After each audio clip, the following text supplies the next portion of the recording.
അടുത്ത വിഷുവിന് നമുക്ക് കാണാനാകുമോ താരരാജാക്കന്മാരുടെ ഒത്തുചേരൽ? മൊത്തം 3 പേരുണ്ട്. സാറിനെ തടുക്കാൻ കഴിയും. Great Indian ട്രൈറ്റർ or patriot? 17 വർഷങ്ങൾക്ക് ശേഷം താരരാജാക്കന്മാർ വീണ്ടും ഒന്നിക്കാൻ പോവുകയാണ്. മോഹൻലാലും മമ്മൂട്ടിയും ഒന്നിച്ചെത്തുന്നു എന്ന് പറയുമ്പോൾ തന്നെ അറിയാമല്ലോ ഒരു ചെറിയ സിനിമയല്ല വരാൻ പോകുന്നതെന്ന്. ടേക്ക് ഓഫ്, മാലിക് എന്നീ സിനിമകളിലൂടെ പ്രശസ്തനായ സംവിധായകൻ മഹേഷ് നാരായണനാണ് പാട്രിയോട്ട് എന്ന സിനിമ സംവിധാനം ചെയ്യുന്നത്. ആൻഡോ ജോസഫ് ആണ് നിർമ്മാണം. സുഷിൻ ശ്യാം സംഗീത സംവിധാനം ചെയ്യുന്ന പാട്രിയോട്ട് എന്ന സിനിമയിൽ വൻ താരനിര തന്നെയാണ് അണിനിരക്കുന്നത്. ഫഹദ് ഫാസിൽ, നയൻതാര, രേവതി, ദർശന രാജേന്ദ്രൻ, കുഞ്ചാക്ക ബോബൻ എന്നിവരും പ്രധാന വേഷങ്ങളിൽ എത്തുന്നുണ്ട്. പാട്രിയോട്ട് ടീസർ ആരാധകരെ ആവേശഭരിതർ ആക്കിയിട്ടുണ്ട് എന്നതിൽ സംശയമൊന്നുമില്ല.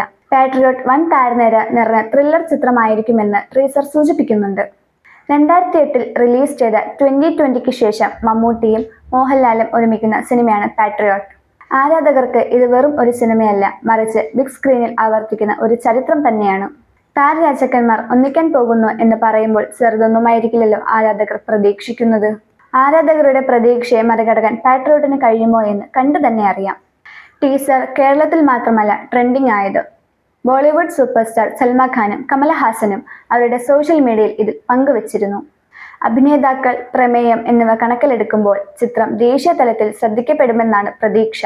മമ്മൂട്ടിയും മോഹൻലാലും വീണ്ടും ഒന്നിക്കുന്നതോടെ 2026 മലയാള സിനിമയിലെ ഏറ്റവും നല്ല നിമിഷങ്ങളിൽ ഒന്നിന് വേദിയൊരുങ്ങുന്നു. 2026 ഏപ്രിൽ മാസത്തിലാണ് സിനിമയുടെ റിലീസ് പ്രതീക്ഷിക്കുന്നത്. സിനിമയെപ്പറ്റി തുടർന്നുള്ള അപ്ഡേറ്റുകൾക്കായി കാത്തിരിക്കാം.